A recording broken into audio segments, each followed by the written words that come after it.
Welcome to Uncle Milo Explains number 4. This episode is about how to make a hobo stove. Now, a hobo stove is an old tin can with holes in it so that you can make a fire in it. We used to start with a number 10 can, and that's a large can like this. Size is important. Any size smaller is going to be too small to sustain a fire for a reasonable amount of time. Another one, what I generally do is I go over to the local Italian restaurant, and I get the tomato soup can, the tomato paste can. I just asked permission to go into their recycling bin, went into the recycling bin and got a lot of them. Unfortunately, this one needs to be clean. I'll be right back. I'm going to have to go and clean this up. Another type of can I like to use, these are all the same size, as you can see, all number 10s. Sometimes they come a little higher, a little lower. That's okay. It's the width, the diameter of the fire that's going to make a difference to keep it going. There's a stove on the market now called the BioLite, and it burns wood and creates electricity. Well, that's got a blower on it. The BioLite is a little bit smaller. With a blower, it'll keep the fire going. Without a blower, you need to use natural ventilation, and the fire's got to be that large to stay going for a long time. Another type of can I like to use is this. This is a coffee can. Coffee can, now this label has already come off, but the coffee can has this little extra rim around the top, which is very useful. One comment about the labels. Labels are a problem if you leave them on, so you've got to take them off, but some cans actually come with paint on the cans. If the paint's on the can, you just leave it, and it'll burn right off. The paint will burn off the first time you use it. That's fine. There are 3 basic tools that I use. I use a old-fashioned American-made can opener. It's important to use an American-made can opener. I'm going to show you in a moment why you don't use one of these new Chinese-made can openers. I use a pair of pliers, needle nose, long nose, but it has to be nice and wide. I'm going to use this to make some final adjustments. And I have, now this is again an old American-made tool, and the reason why I use this is for the sharp point. You can use a drill bit. There's a little bit of extra that I add, a little bit of secret sauce that makes this a very usable stove, and that's what this is for. Now, technically, again, you can just use these 2 tools. Take off the label.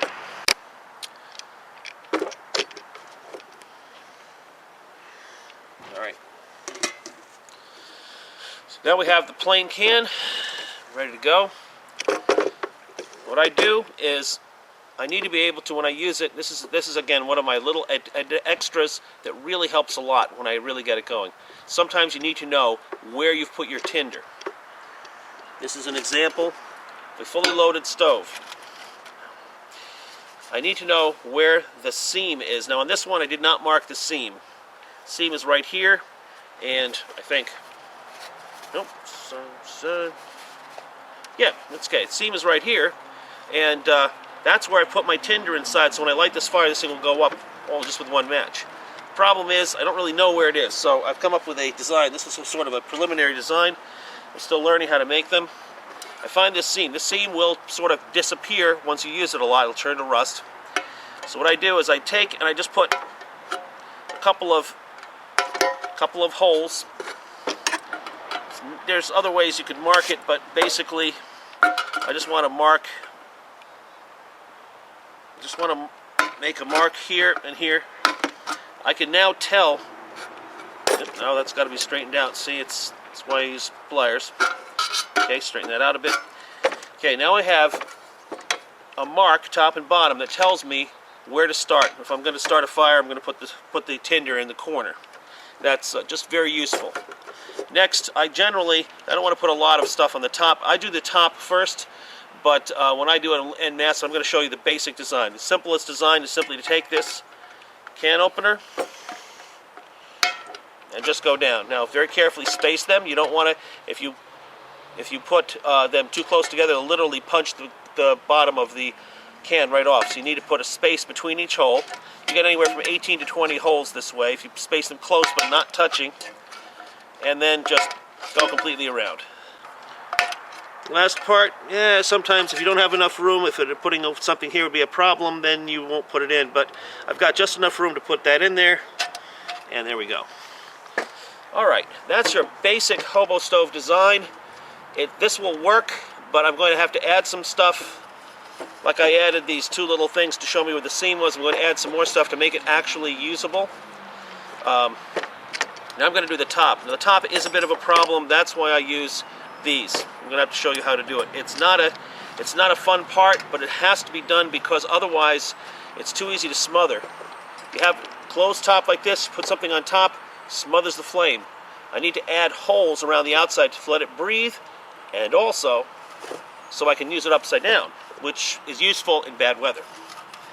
So I'm going to start here. I've discovered the best way to do it is I just start here and here, both sides here. I just put one on each. Now notice I can only do a little bit.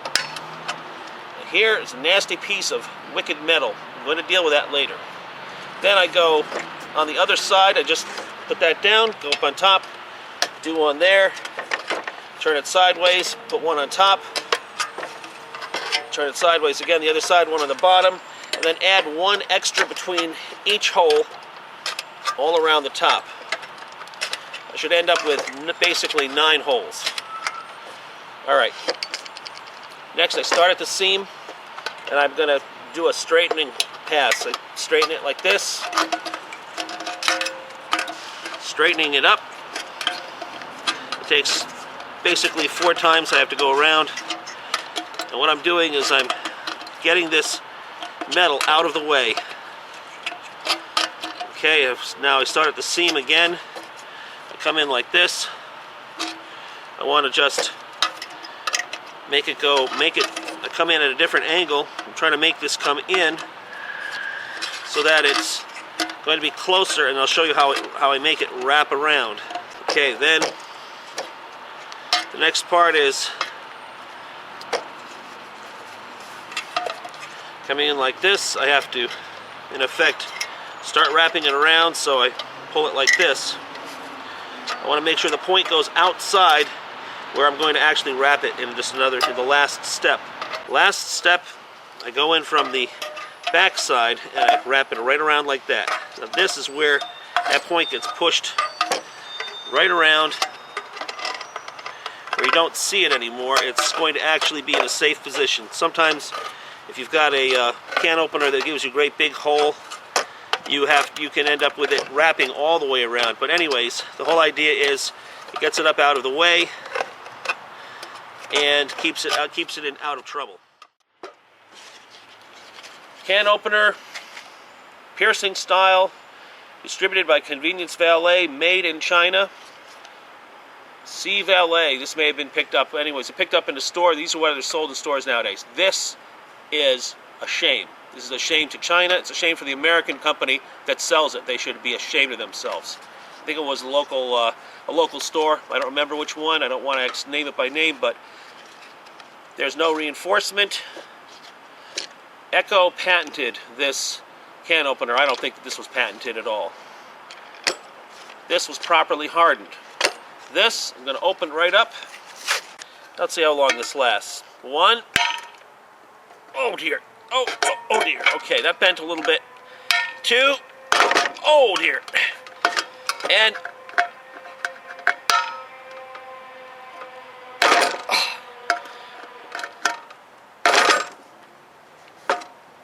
that's it. That's all she wrote. Thank you, China, for such cheap merchandise. It's junk. Absolute junk. Don't buy Chinese stuff. Go to a thrift store. Go to the Salvation Army. Look for something old. Old.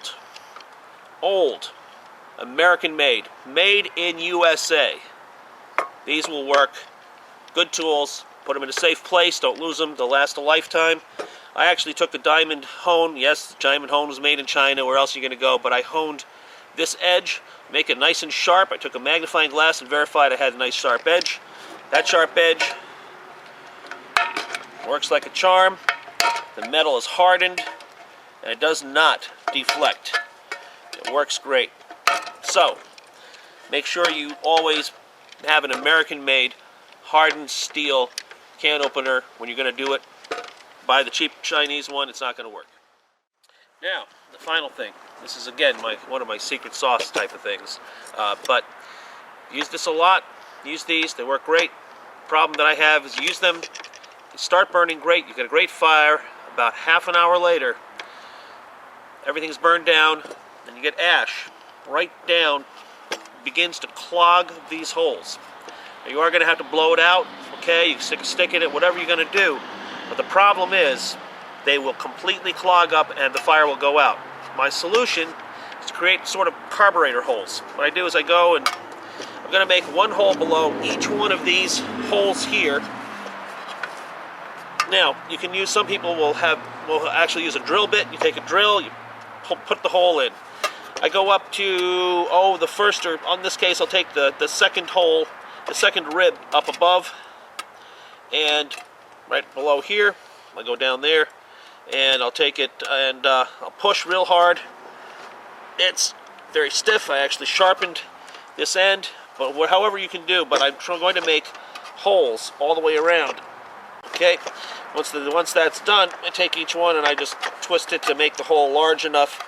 Now what these do is these are going to actually give the fire a little bit of extra air when it burns down and everything is all clogged up. The fire is still going to burn very poorly, but it gives it enough to keep it going. This is sort of a keep alive.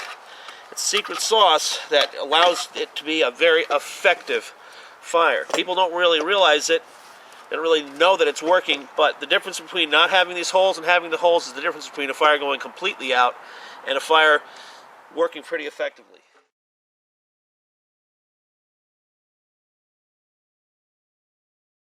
That's how I make my standard hobo stove.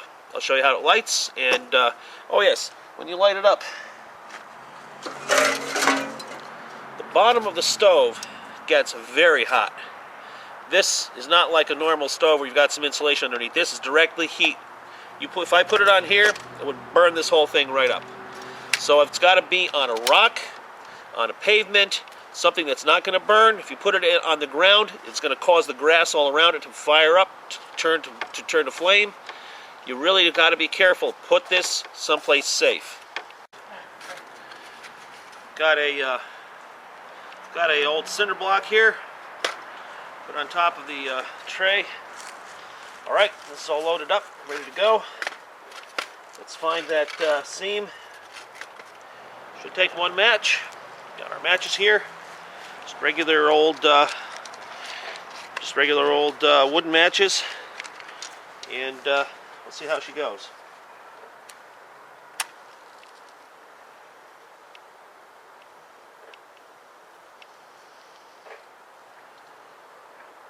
Now I have here thorns that I got from a apple orchard. I loaded it with various sizes of wood in a staggered formation.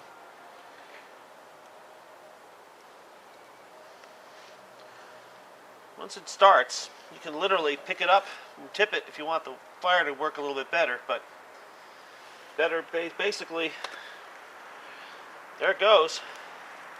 Begins to throw off some flame after a while. And look at her go. Now you can already see down at the bottom, you can see how the ashes are starting to clog up the bottom already. That's what I was warning you about, is that those ashes eventually clog up the whole bottom, and then you need the carburetor holes.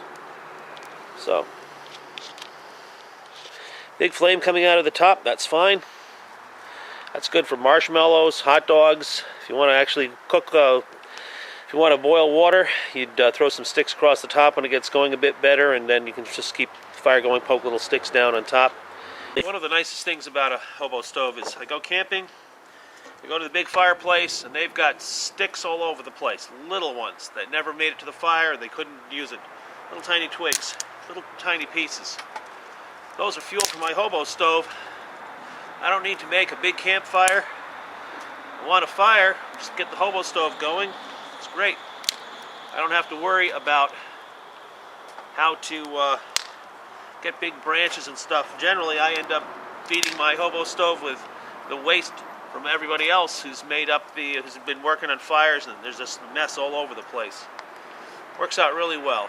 That way, I cook, it's contained, easy to put out, easy to transport. Matter of fact, when I go camping, those holes in the top, bungee cord. Just take one end of the bungee cord, hook it on. It's on the outside of my backpack. Take it with me, super light. There's all sorts of fuel. Before I continue, I need to put this fire out. It's definitely got to be put out because I've got to show you the next part.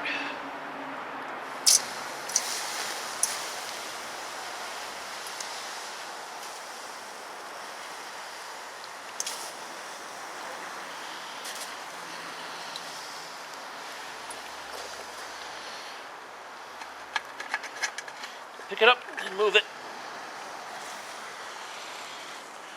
And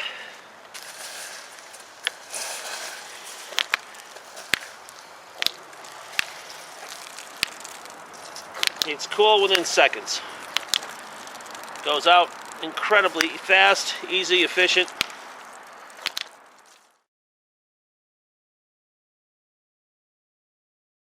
One more problem.